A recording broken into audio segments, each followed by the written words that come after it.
Welcome to a quick tip video on your DeWALT or Mac Tools charger. Now, are you having some problems with charging your batteries? Like you seem to put them in,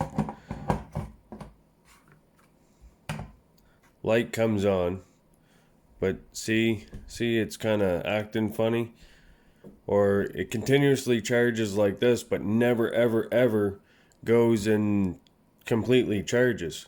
Well, some people have a bit of an issue.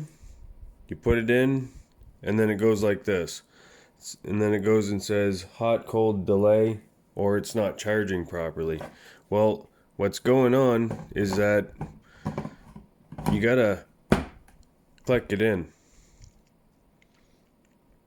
You gotta click it in all the way. That way it fully seats into the charger so it charges.